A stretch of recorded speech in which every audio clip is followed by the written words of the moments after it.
providing radio and high-definition television services for the entire Bahamas. ZNS Network is operated by the Broadcasting Corporation of the Bahamas. It is located at Harcourt Rusty Bethel Drive, Centerville, Nassau.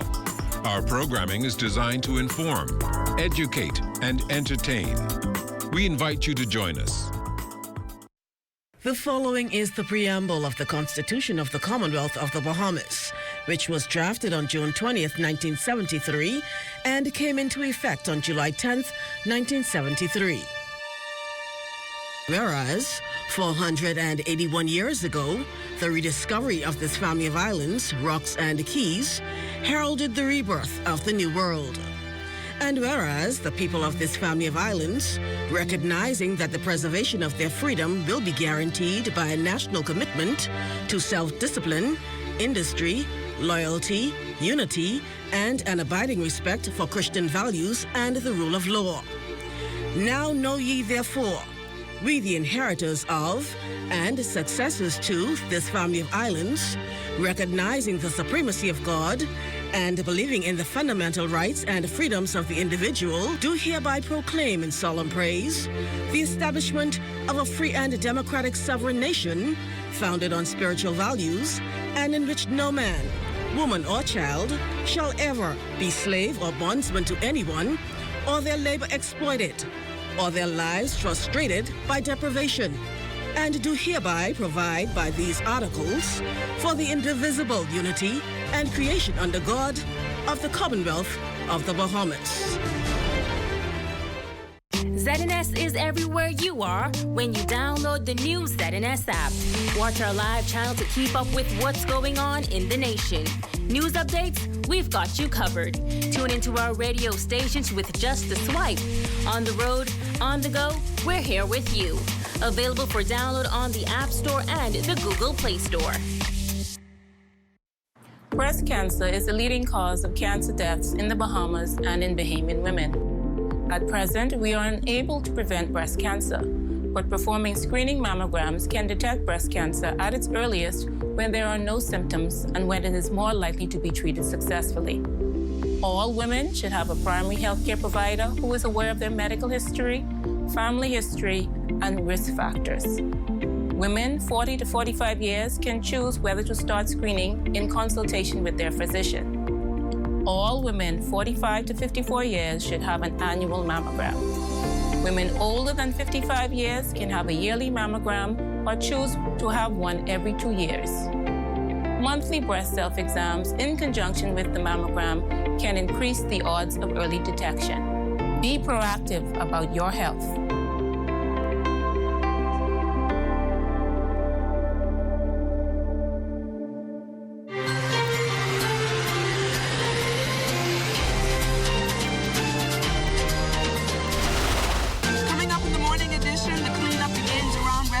Properties over in Abaco. We take a closer look at the status of airlift into the Bahamas. And challenges could be unfolding as hundreds of evacuees are registered for public schools.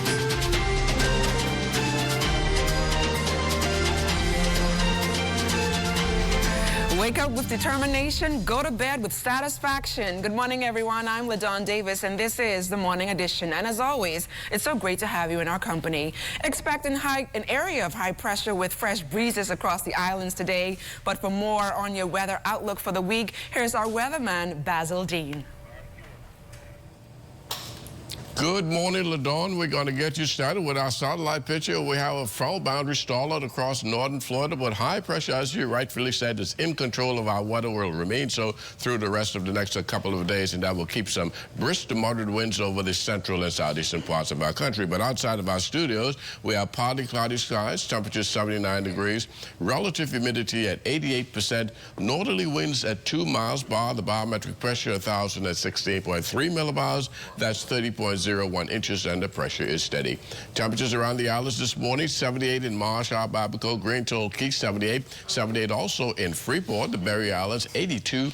82 in Allenstown, Bimini, Harbor Island, 80 degrees, 81 in Roxanne, Eleuthera, Artisan, Cat Island, Stanley Key, Kemps Bay, St. Andros, and Fresh Creek in Central Andros. More 71s in San Salvador and Rim Key, Georgetown, Exuma, also picking up at 81 there as well. 82 in Ragged Island, Clarence Sound, Long Island, Crooked Island, Betsy Bay, Maguana at 81. 81 in Acklands, Matsutown, Unagua, 81, and the Turks and Caicos Islands at 82 degrees. Your boating forecast for today in the northwestern islands: winds east to southeast 10 to 15 knots. Wave heights at 2 to 4 feet with some moderate swells. High tide 7:25 this morning. The low tide will take place at 1:40 this afternoon. And for the central and southeastern islands, winds east to southeast 15 to 20 knots. We're going to have some choppy seas down there 4 to 7 feet over the ocean. As a result, caution flags are in place for the central and southeastern Bahamas. That's going to do it for your first look at weather in the morning edition. Stay tuned. Your forecast for today and tonight is still ahead. Thanks a lot, Matt. To our top story this morning, motorists are still adjusting to the new road rules of the road that were enforced earlier this month by the Department of Road Traffic.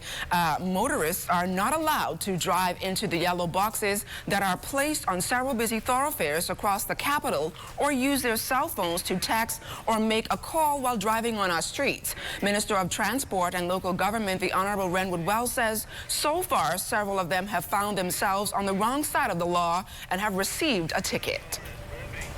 I understand that the police have given out a few, but I think the police is trying to be a little lenient with folk and just saying to them, hey, listen, you know you ain't supposed to be on this phone, you know. And so I believe that over the process of time, it's going to become a part of our culture, as it is the part of the culture of others throughout the globe where these laws have been passed.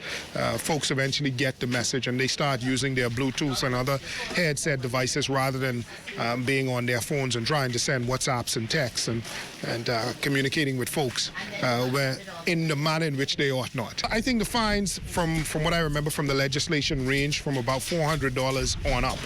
And so, but it's really in the discretion of the officers who are there, I believe, but I believe that's where the fines start.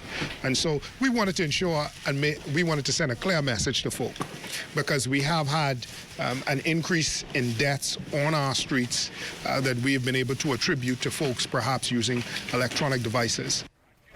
Meanwhile, our Jasmine Saunders and the Morning Edition team is standing by with the Bahamas First traffic report. The traffic report is sponsored by Bahamas First.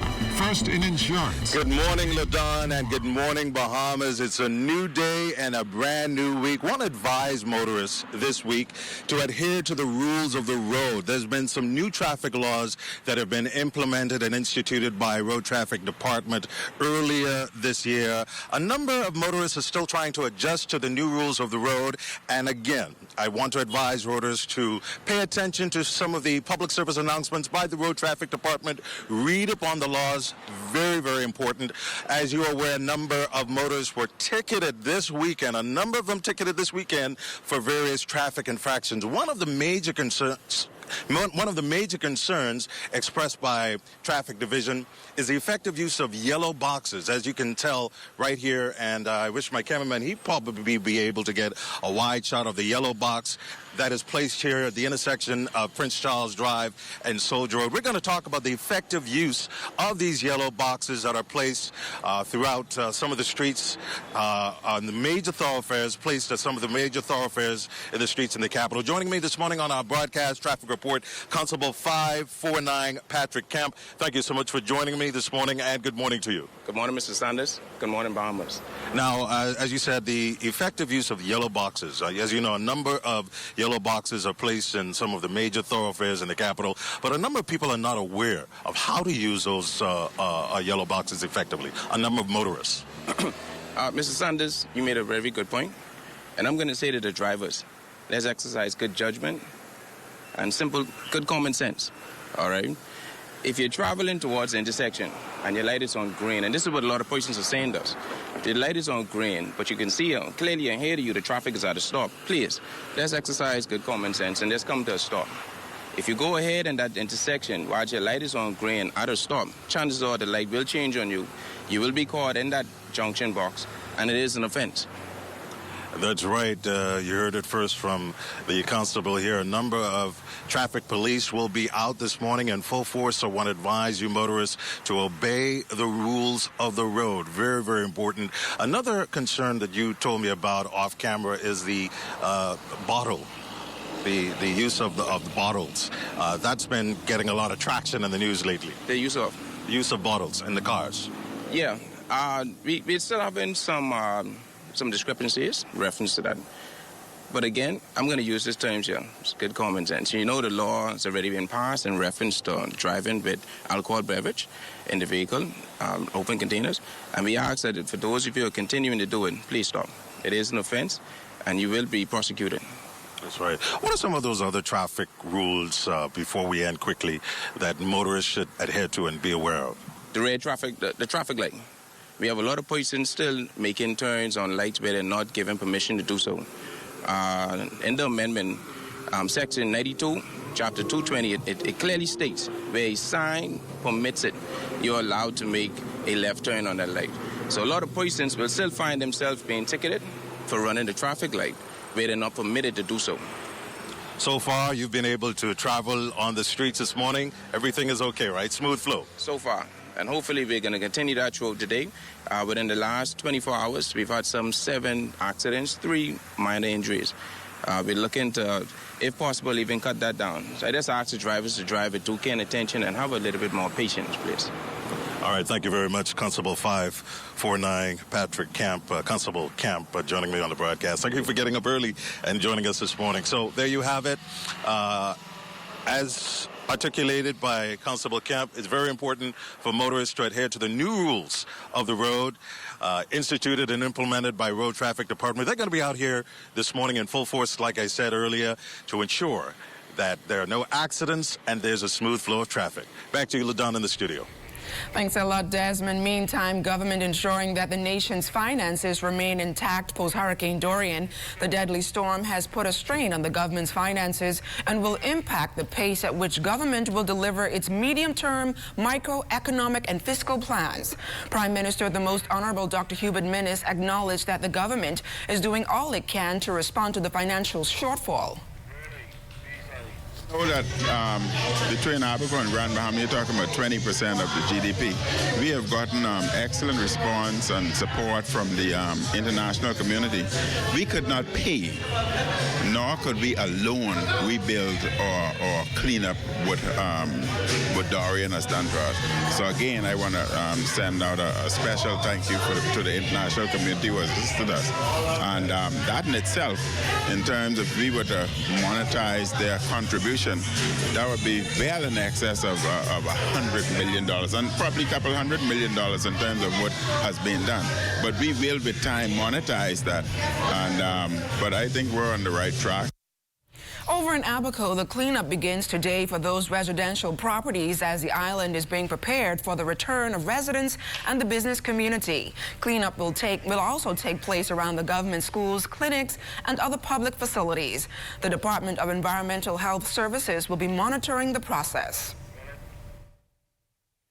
Temporary housing fees for displaced victims of Hurricane Dorian here in the capital have escalated. Some landlords are asking displaced persons to pay close to $2,000 a month to rent their apartments. Chairman of the Price Commission, Danny Sumner, says rental fees come under their portfolio, and his team of inspectors are doing what's necessary to make displaced persons from Abaco and Grand Bahama as comfortable as possible.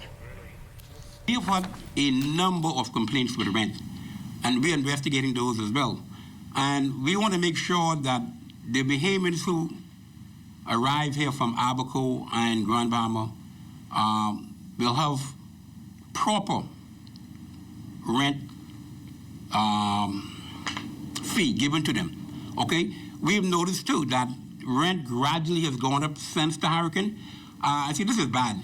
Okay, so we have a lot of things to do in terms of controlling the rent situation. The rent situation in New Providence is bad. When I say bad, it is bad. But then again, to make the job easy for me and the inspectors, you have to call in, or you can make a personal presentation. Our inspection center is on Carmichael Road, and you can go there, and they will talk to you, you give them the information that we required, and we will go after those people who are gouging also on rent. No, we can also tell you that labor officials are doing all they can to mitigate the proposed layoffs from Bakers Bay. The property intends to sever ties with at least 300 of its employees. Director of Labor John Pinder says they hope to open dialogue with the Bakers Bay Golf Course and Marina to reduce the number of employees affected. A meeting with officials is set for sometime today. Bakers Bay is set to close for some 18 months to 2 years following the damage from the recent hurricane. And still to come, we've got a live interview on the country's airlift, so keep it locked.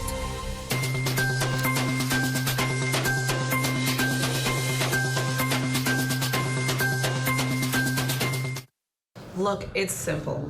Fidelity can consolidate all your bills for their debt consolidation loan. Give you one monthly payment and money in your pocket. So let me get this straight, Miss Financial Coach. You say something about cash in my pocket? Yes. And a savings plan with 5% interest? Wow, finally, a bank that's looking out for me. What do you want me to sign? That's not all. We also offer competitive interest rates and free financial coaching. Miss Fidelity, you ain't hear me. Where do I sign?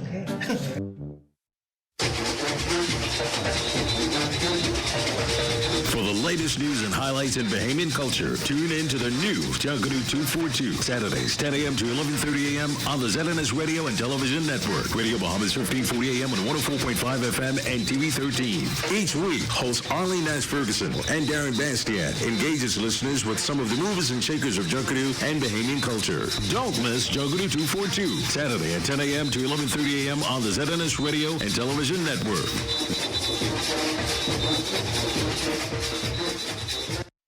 Hey Bahamas, what's up? Are you proud of the decisions that our young people are making in our country today?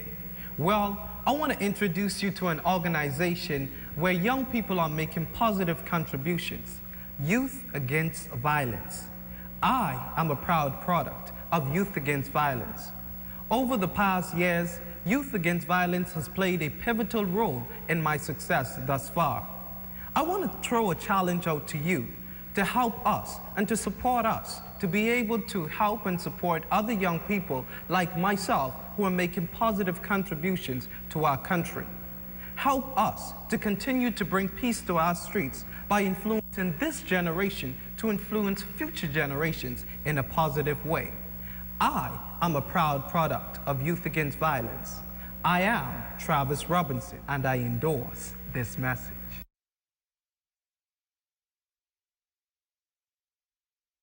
The natural resources of the Bahamas play a critical role in supporting Bahamian livelihoods. For example, the fishing and tourism industry, which include fishermen, seafood exporters, hoteliers, dive operators, restaurants, and others. Collectively, they generate approximately $1.5 billion a year. Therefore, we must respect and preserve what we have.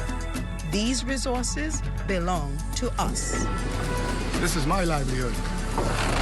This is my livelihood. This is my livelihood. So let's all do our part to maintain our local economy and a good quality of life.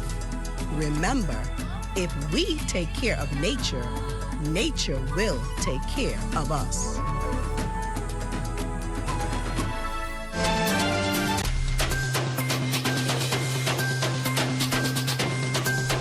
Welcome back to the Morning Edition. The country depends heavily on the tourism product and airlift into this country. This morning in our travel segment, we take a closer look at the industry. Joining us live in studio is Senior Director of Airlift Development in the Ministry of Tourism, Tyrone Sawyer. Mr. Sawyer, welcome to the Morning Edition. Thanks so much for having me. So, Mr. Sawyer, talk to us a little bit about how is airlift in the Bahamas, I guess, to and from the Bahamas after Hurricane Dorian to Abaco and or Grand Bahama.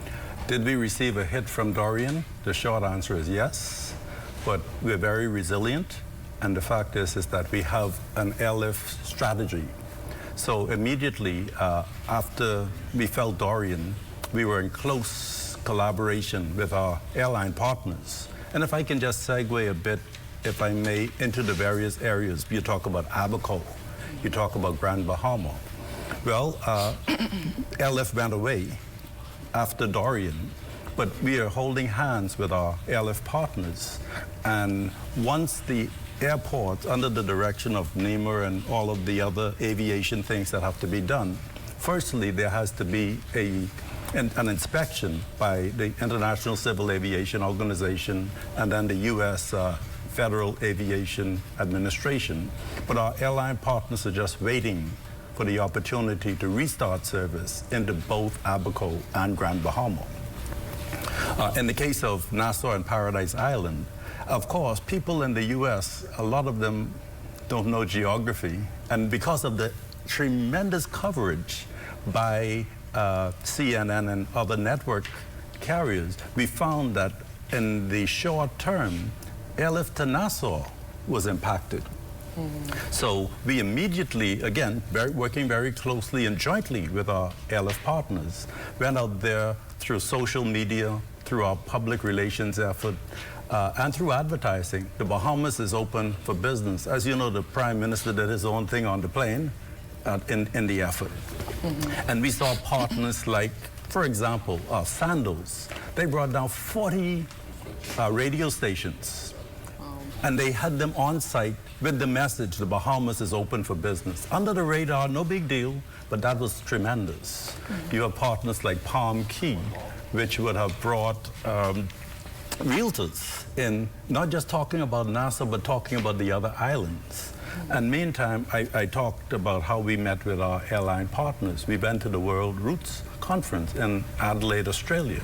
And there we had an opportunity to talk about how do we resume and what efforts can we make and what assets could be made available to get our story out to their customers. And based on all of this, what are some of the concerns, I guess, the Ministry of Tourism has when it comes to the industry, or perhaps a decrease in numbers after the storm? Well, tourism is very resilient. This is something that gets overlooked, often overlooked. In fact, the way that we overcome is the way that we've always done. We have to inspire people. We have to take care of the visitors as they come right now.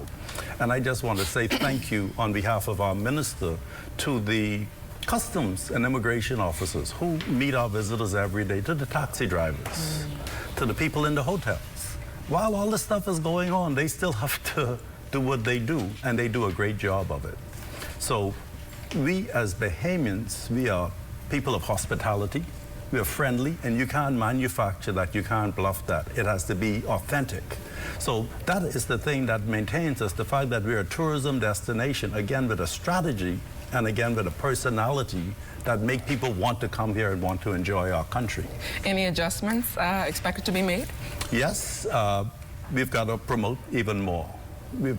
That's why I admire our athletes like Shawnee and, Gardner, because they're representing us. But for us, it's an Olympics every interaction, every day. And we don't have the option of losing this race. We've got to make sure that tourism takes us to the point where we need to go. And we would only I would only say that we have to make sure that we promote ourselves in those key markets. Can I say something about the nature of our airlift? The thing that I talked about strategy, but I didn't follow up and explain. The airlift to the Bahamas is what we call hub and spoke driven. And that's just really the way it is. And what that means is that in the airline business today, you have large network carriers like American Airlines, like Delta, like JetBlue, like United, like Air Canada, like WestJet, like Copa. And we're able to sustain a hit like Dorian because when that happens, American increased quite a bit of its seats from Miami, from Charlotte, and from Dallas-Fort Worth.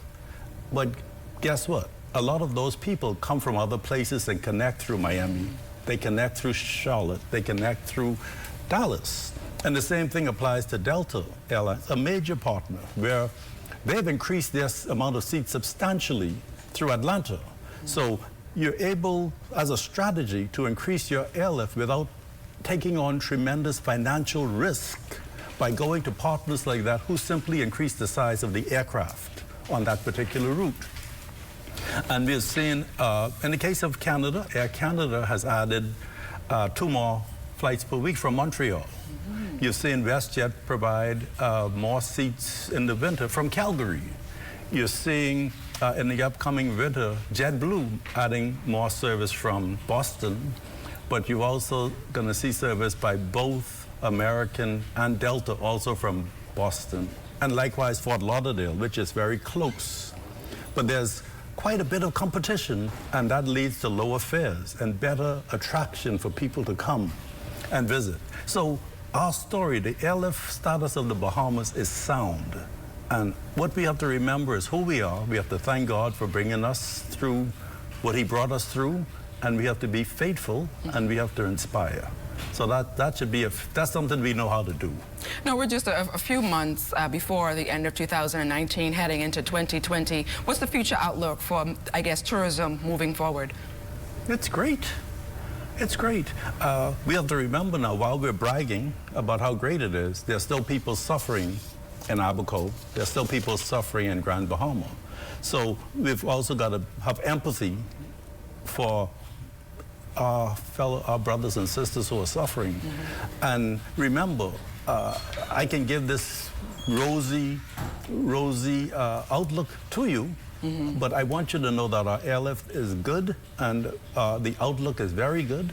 And before Dorian, there was the situation with Grand Bahama. What do we do?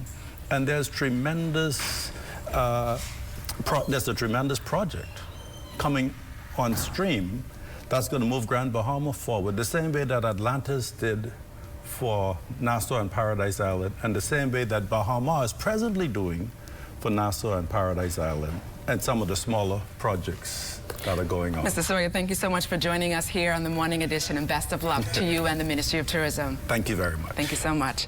Hundreds of youth took over the streets of New Providence yesterday during the National Youth March. Young members and leaders of schools, civic and religious organizations celebrated youth development nationwide. The music of march bands filled the air, and the youth highlighted their cause. Minister of Youth, Sports and Culture, the Honorable Anisha Rolle, was also on that parade. These events are important to build strength, and it's important that the leadership in the country leads the way so that the youth know where to follow. This year we're celebrating our National Youth March and Rally Youth Month under the theme Globally Connected, Locally Focused. We've brought the youth together one more time to demonstrate to the world, to the Bahamas, that youth can connect for positive things, to make a difference, and to be the change. And so I'm just excited about having this event. Santina Neely, who heads the youth division, and all of the youth, the organizations and parents that are here demonstrating their commitment to change and to making a difference in the life of our youth. The country's youngest member of parliament, Travis Robinson of Baines and Grantstown, is a familiar face to our youth and was proud to be on the march. This National Youth March is a signature for young people throughout the Commonwealth of the Bahamas to celebrate the great work that they've been doing to further encourage and motivate other young persons who are watching on the sidelines to get involved in extracurricular activities and youth organizations that are making a difference and a positive change inside our country. Hundreds of high school seniors, accompanied by their parents, flocked to the Melia Nassau Beach Resort, hoping to secure information on tertiary institutions over in the United States. Among them, a cancer survivor just excited to make it to the milestone of attending college. Here's Jimonita Swain. I really didn't think my daughter would have made it this far. You know, I mean, being diagnosed with cancer at 4. And now she has an opportunity to go to university. That's a great accomplishment. Holly Woodside of South Andros accompanied her daughter Dionette Nottage to attend the 5th Annual Education Bahamas Fall College Fair at the Melia Nassau Beach Resort this weekend. Woodside says it was a priority for her daughter to be there. Education is very important to me, and for her to get to see as many colleges as possible, see what's out there, see what opportunities lie up there, and what interests us is the scholarships as well too. Florida, we looked into Florida because Florida is a very interesting area for her, important area for her because that's where medically she always have to be. For the teenage high school student, the sessions were informative. It was good. I met multiple colleges that interest me a lot, and I planned on applying to all. So what is it that you actually want to study? I am planning to study journalism or mass communication. The U.S. Embassy's Public Affairs Officer Daniel Durazo said about 1,700 persons registered for the event last year, and with 40 institutions featured this year, some 2,400 students registered to participate. I think the really big value that students get out of this fair is that they're able to talk to the schools personally, face to face. And that makes a huge difference, just because that way students get a better idea of what the particular programs are like at that school. They can ask really specific questions about what the campus is like, what student life is like. Bahamian Olympian Chris Brown was also there to scout Bahamian talent. Meantime, other attendees were pleased with the ease of conversation with counselors. Right now, we're just trying to see how we can get them into the university and see what they qualify for, because we know that funding is the major setback, and we're hoping to see how we can offset that cost. Information technology and computer studies. I find it very easy to talk to the counselors and administrators, because if I go and ask them something, they take my email down so they can speak with me and give me more information away from them. For Dianette, she's just happy to be planning this next step in our academic journey. I'm amazed that God let me live this far in my life, and I hope that He helped me to live continuously in my university experience. Thanks a lot, Jim Anita. Breast Cancer Awareness Month may be winding down, but a local surgeon is continuing his efforts to educate Bahamian women about the killer disease. Consultant surgical oncologist and chief of surgery at the Princess Margaret Hospital, Dr. Wesley Francis, says an early diagnosis increases your chances of survival, but if symptoms occur, it could decrease your chances significantly. However, he says having no signs of breast cancer is a plus. Not every lump in the breast is breast cancer. Let me say it first of all. But if you've noticed a lump in the breast, or you've noticed a lump under your arm, which we think that lymph nodes involved under the arm, or you've noticed some discolorations in the breast. Some women have the change in the shape of the breast, the change in the shape of the nipple. Some women also have bloody drainage from the nipple. However, not all bloody drainage from the nipple is breast cancer, but if you see these signs, then it should raise some concern. And the concern is that you should then seek medical attention. Those free dental services will end today. The Bahamas Dental Council, along with a team of international dental organizations, mounted a second day of dental care to displaced residents of Abaco and Grand Bahama and the general public. Over the next 2 days, they will be providing oral care and various procedures, including fillings, extractions, and cleanings. The free dental services are taking place at the Church of God East Street location, and persons are in and out in about 2 hours. The group is hoping to cater to at least 1,500 people. The Dental Council sees the project as a way of giving back, especially to those persons affected by Hurricane Dorian. The government is also working hard to resume critical health care services lost on Grand Bahama and the Abacos as a result of Hurricane Dorian. Minister of Health, the Honorable Dr. Dwayne Sands, told us in a telephone interview on Sunday that negotiations are well underway with stakeholders and non-governmental representatives to resume health services, including elective surgery. Dr. Sands expects health services on both islands to be even better after the restoration process. Since Dorian, health services have been maintained, but there have been reductions. We have been negotiating with a number of NGOs and strategic partners for the demolition and restoration of the Rand Memorial Hospital, as well as the clinics throughout Abaco and Grand Bahama. I have personally visited many of the Abaco Keys as well as all of the clinics in the north and central parts of Abaco. We will be placing modular structures in some of those locales. We'll be having mobile clinics in some areas. But even as we restore services, it is anticipated that not only will the services be as good as, but in many instances better than before Dorian struck.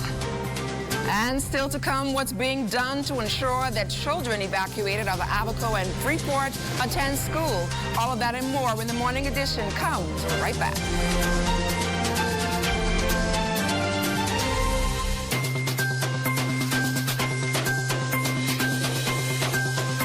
Welcome, Miss Dynamite Daisy. Hey, everybody. I'm here because the Ministry of Education, they have decided to help our children, So your child may have a box of erasers. Tell them to share with some children from Grand Bahama and Abaco. School supplies can be dropped off at any government school in New Providence or the Family Islands.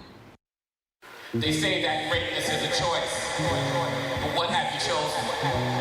You've been frozen in time and broken in mind. For too long, the same song playing in your head, living in breath, but better off dead. You see, you have greatness inside you, but you must choose to be great. Blaze a path of excellence, leave fear in your way. All you need is already inside you. You just must believe in yourself. Roll towards your greatness and discover true love.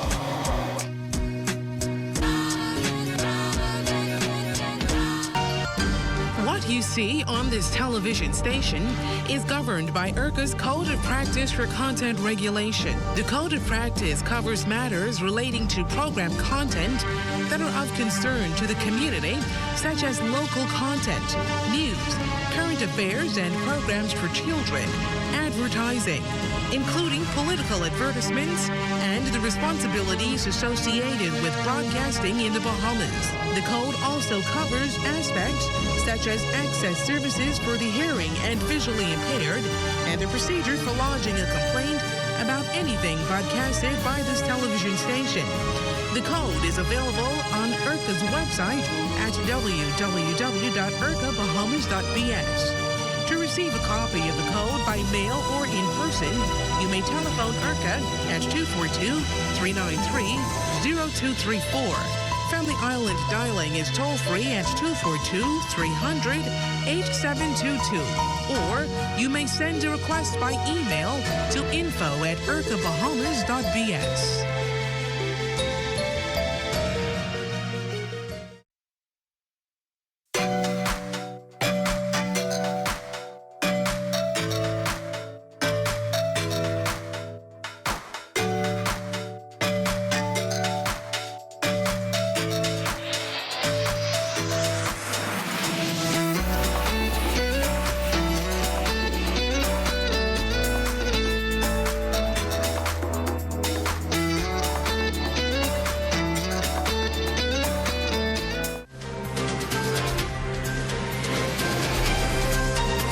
Over 1,500 children were registered for schools here in the capital following the storm. However, the Ministry of Education is encountering some challenges. Live with us on the Morning Edition is National Coordinator Zane Lightbourne. Zane, welcome again to the Morning Edition. Thank you. Good morning. Thanks for having me. And I know that you guys are having some sort of concerns as a result of that registration process. Talk to us a little bit about those concerns. Well, we went to the National Stadium where some of the shelters of now big shelter because that is the biggest space. And we noticed that during the school days that there was still a number of children that were running around during the school time. In trying to get the information from the parents, we found out that a lot of them had letters to get into school, but the parents were fearful of putting them in school. They had challenges with the distance in some areas because they moved from shelters where they were close to schools and had to be replaced, but instead of coming to the Ministry of Education, they decided just to keep the children there. And I think because some children or some parents saw some children being kept at the shelter, they just kept the children. And so we need to look at that because we have a lot of children who should have been in school who are missing a lot of contact time, who are running around the shelters. Other challenges are we do have some persons who We have to verify their identification before we can place them into schools. And we're going to modify a bit how they get in school, because we don't want to have persons who we can't track just going through the system. So how's the ministry, I guess, and your team actually hoping to address this issue? Well, the issue with students getting into schools, we're going to have to find a time when we want a definite time that's still being worked on, when the shelters will cease operation, where would persons go after that, and we want to be able to have the authorities, whoever, go into the schools. I think we still have an agency at the Ministry of Education that deal with truancy, where children are supposed to, their parents are supposed to be accountable for their children getting in school. And if you are keeping a child out of school intentionally, that is a challenge because it's breaking the law. So no parent at school age should be keeping school children away from school. Now, I was also told that the Ministry of Education will be partnering with the Haitian Embassy, I guess, to get proper identification of those students. How are those efforts going? The efforts are going good. It's still there's still some things to be worked out, because in some cases we have to find a way to address these persons where we don't where we don't give an impression that we are doing an immigration activity in an education setting, because the two agencies have two different mandates. We educate school-age children. And so we're looking for people to be honest when they come in. The challenge was created by persons, and parents in particular, trying to, whether they bring in documents that aren't their own, whether they're fraudulent documents, and we're trying to make sure that we not only confiscate those documents, let the relevant authorities know, because it's one thing to school children, but the next thing to try and at least defraud the system. And we don't want to encourage that from children or parents. You know, be honest with us. If you're not here through legal means, then there's something that can be done where your child can still be placed in school whilst you're being sorted out if you have to go and see your embassy or consulate. But we're asking persons to not break our laws in order to infiltrate the system, because we do have fail-safes to make sure that that don't happen, and we're going to do our part. So how many children can you say that were displaced that are not being sent to school, or who are not going to school? Is that on record now? Not an official number, but we estimate more than 150 of them, because we had less than 130 that needed to be placed through identification, through an identification process, just so that we can say this child is the child and this is the parent of that child, because there are laws of child trafficking or human trafficking that we don't want to step over or step on or ignore, that we can't ignore. And so the efforts are being made to make sure that this type of thing don't happen. Is overcrowding also an issue?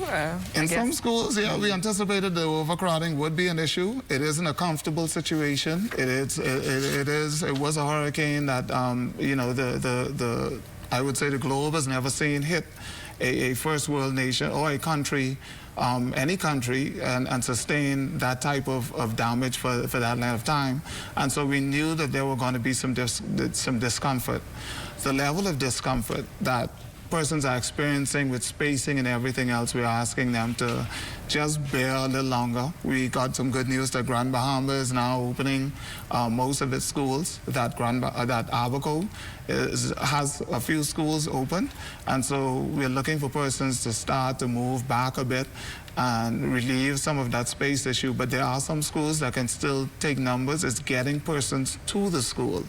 And the busing now becomes an issue because it's not like the Family Islands. Transportation and traffic, it varies depending on where you are and where you need to go. And so we are asking for persons to still bear with us, because overcrowding in some schools are an issue, and we are taking those schools out of the rotation in order to send children to. That seems like a mammoth task, but how soon can you say the ministry would be able to, I guess, tackle these issues? Well, everyone should have been in school now, except for the persons who could not be identified as the children with certain names or who have no form of identification. So we expected only to deal with less than 100 students by now. The problem is the ministry now have to go in and deal with parents who are keeping their children away. And we have to give some assurances, because they are legitimate fears, I guess, of people who don't know what to expect when their children leave them. It's a new environment. Going to the Family Island schools are different than going to schools in Nassau. And so whatever challenges they have, whether uniform and it's taking long for uniform assistance, we have addressed those, because children are not being kept out of school for any uniform assistance challenges. They're being asked to go into school. We'll support you. Lunch programs are there for you. Uniform assistance is there for you.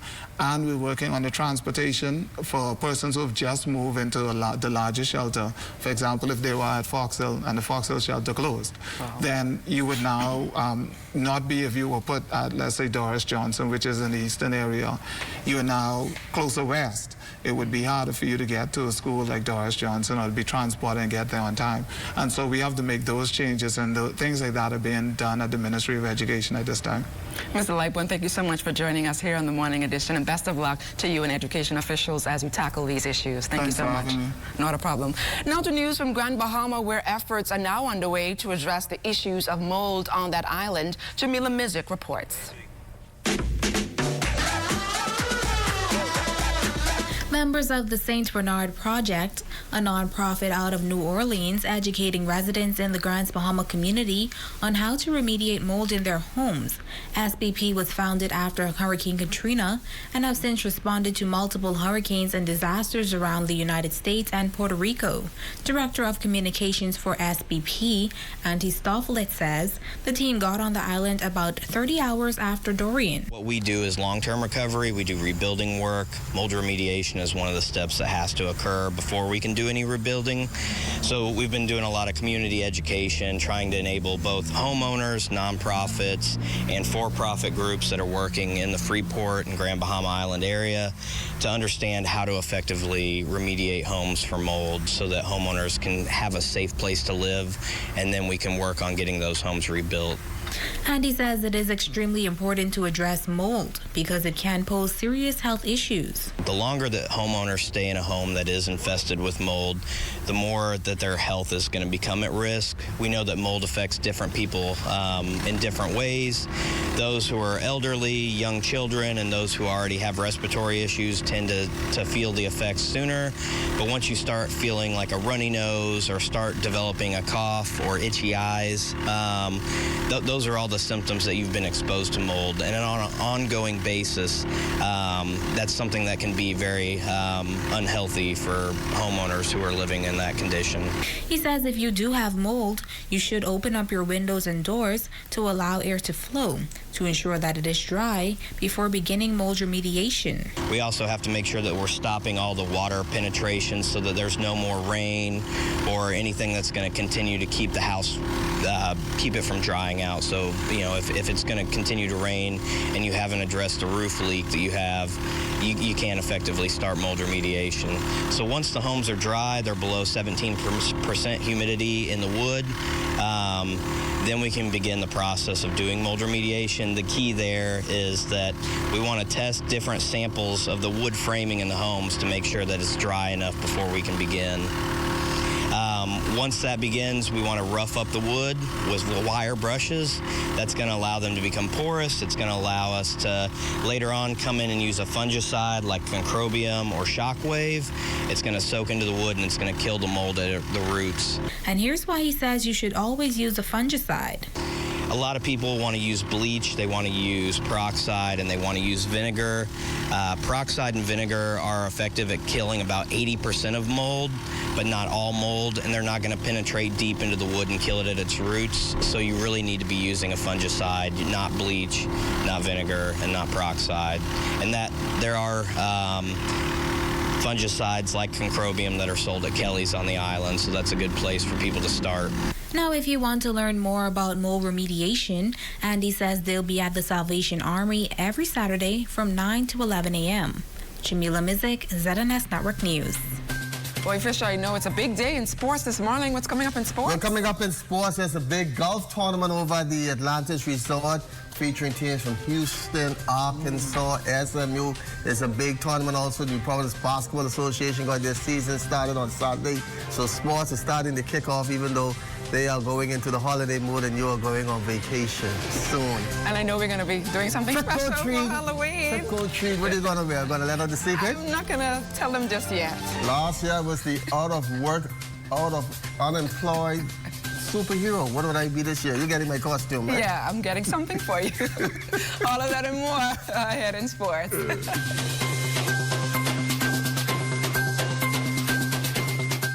Comfort Suites Paradise Island is the best-kept secret in the Bahamas.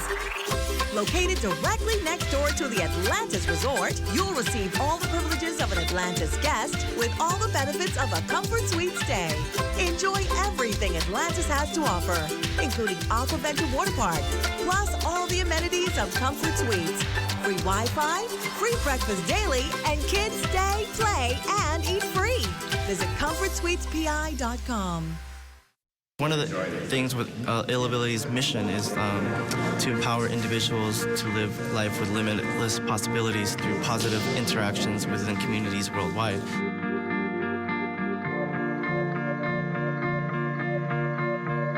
There are many people around the world, able-bodied and differently able, who have doubts, who lack confidence, who aren't sure what they want to do with their lives, or don't think that they can do what they would like to do, what they dream of doing.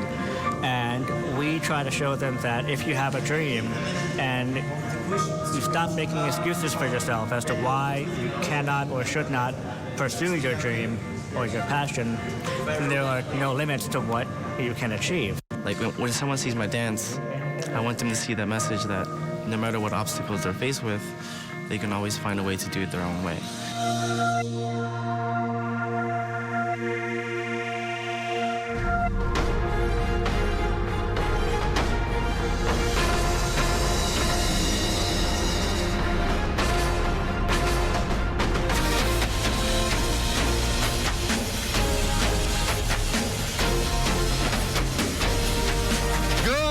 Once again on this Monday, we are starting you off with track and field news and with perhaps the greatest Bahamian male track and field athlete, Christopher Fireman Brown, who has been representing the Bahamas for more than 20 years and having won a medal at every level of track and field, is saying, yes, he's not retired. 2020 will be his last year. Many may have thought that he was done after not seeing him on the track for quite some time. Just been taking the last year and a half off to recover and get ready for Tokyo 2020. Even though I took the year off from competing, but I didn't take the year off from training. So the body is still active and ready to compete at any minute now. And when I return, it's not going to be focused on the open 400, but more so to help the 4x4 team out. I'm not far away at all, you know. I just trying to maintain and keep my body consistent with what it's been doing. The only difference is I haven't been competing. So going forward now, I have to find one or two races to be race sharp come next year. So that's going to be probably my challenge for next year. But I don't mind because I've been in the game for a while, so I know what it takes to get back up to top speed. And having celebrated his 41st birthday earlier this month, he goes by the old saying, age is just a number. He still has it. I do 4 days a week now instead of 5. Right now I'm just going through the conditioning phases and just making sure that the body is at least consistent and being able to keep it up to speed to where it needs to be. But I put in 4 days a week now. God bless me with the talent, and age is nothing but a number. So I'm looking forward to seeing what kind of times I'm able to put down going forward into 2020. So I'm just excited and ready. Buddy Hield and the Sacramento Kings starting off the season 0-3. Not the way they had planned to. They've lost their first 3 games by an average of 20 points and face the Denver Nuggets tonight, who have yet to lose this season. We need to get a win tomorrow night and then build off that on Monday, because the West is tough and you know what these teams can do, and once they get a lead, they can go and take with it. I like to win, man. And, I haven't been in the playoffs since I came to this league, and I want to taste how that feels like. So we got to figure it out collectively, and we brought veteran guys there, and I know the young guys are playing, but when we still far, they can take us, and younger guys got to do a better job of just just locking in and being top of their games, because you want to be great and get wins and league. You have to be elite. So we'll figure it out. Jonquel Jones, after a stellar season in the WNBA, where she helped the Connecticut Sun reach the finals, is starting to pay off with a recent endorsement. This season, I'm wearing the KD12s. I think it sets me apart because me and KD's game are so similar. The padding in these shoes, I think is different compared to a lot of other shoes. Because of that, I think it gives me a different level of explosiveness. Obviously, I've been a great rebounder in the league, and I think this shoe definitely helped me do that. Players caught by the Katie Jonquel Jones version. Temple Christian Suns tournament wrapped up on the weekend with the sun shining bright as they won both girls and boys titles. I feel good about winning MVP because I helped my team win and they also played good. I just wanted to win and beat them. And coach has to do what he had to do and we execute. And that's going to put a quick check on Sports Monday wrap-up. Thanks for watching. Don't forget, coming up this morning at 9 o'clock on 1540 AM and 104.5 FM. It's the OT with yours truly. We'll be talking softball once again. That big Dorian Relief Tournament is on for this weekend. We'll also be talking about the NCAA Golf Tournament that tees off this morning at the Ocean Club Golf Course. And yes, you can also talk track and field. Make sure to tune in for that. I'm Charles Fisher. Once again, thanks for watching.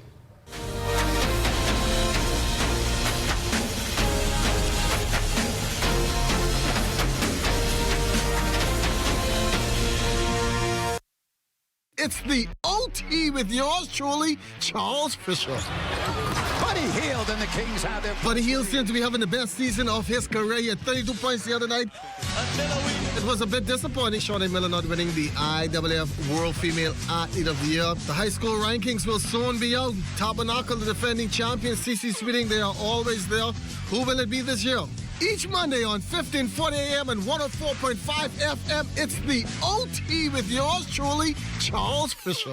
When the days are cold and the cards all fold and the saints we see are all made of gold. When your dreams all fail and the ones we hail are the worst of all and the bloods run stale.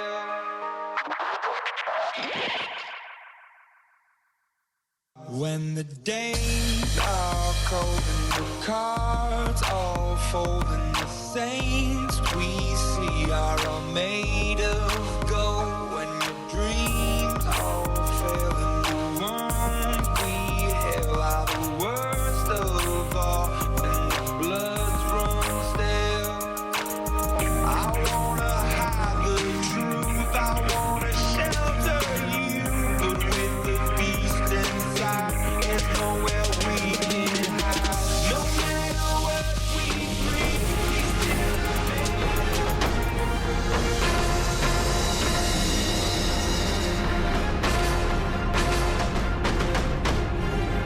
Nature-based tourism supplies almost $50 million in revenue for Androsians every year.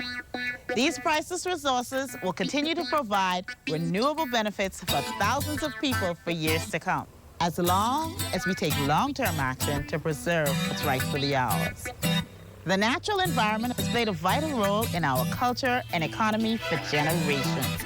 Let's take care of nature, and nature will take care of us.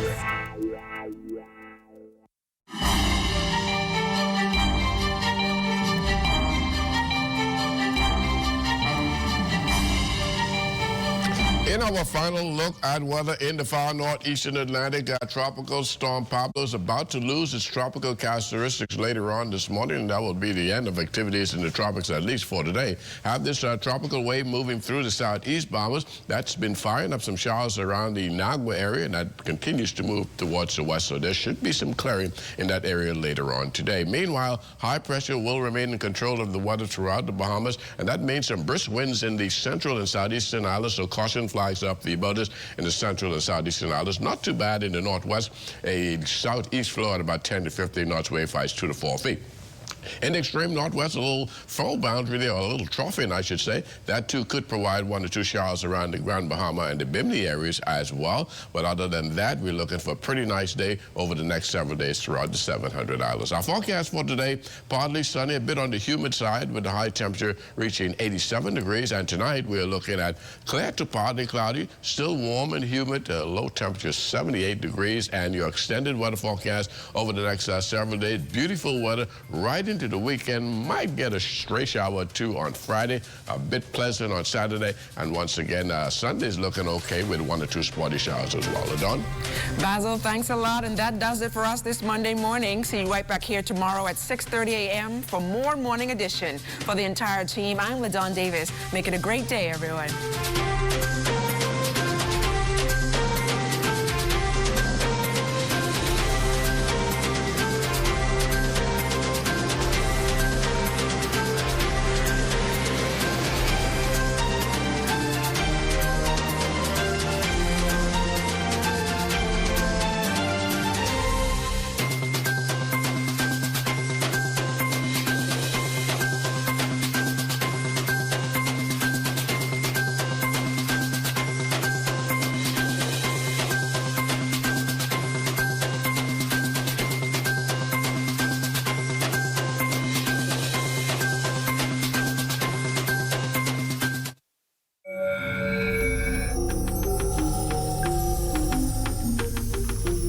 You're watching the ZNS Network, the People's Station. Happy birthday greetings to you from the National Voice of the Bahamas. Big shout out goes out to Wendy Pinder, Alice Burrows, Violet Williams, Maisie Jones, Cardinal Cumberbatch. Anyone see Mr. Carl Bethel? Tell him I said it's time to wake up. A wonderful good morning to you, Marvin Burrows, Lucine Mingo Sr. A wonderful good morning to you from your station, the People's Station. We are Radio Bahamas, 1540 AM, a 104.5 FM. Don't forget to download the ZNS app. It's in your app store. You can listen and watch the ZNS Network wherever you have an internet connection. Our website is ZNSBahamas.com. Do take us along wherever you decide to go. Hey, don't forget, coming up at 9 a.m. this morning, it's the OT with Charles Fisher. 10:30, it's Darrell Miller Live. 3:05, it's the Ministry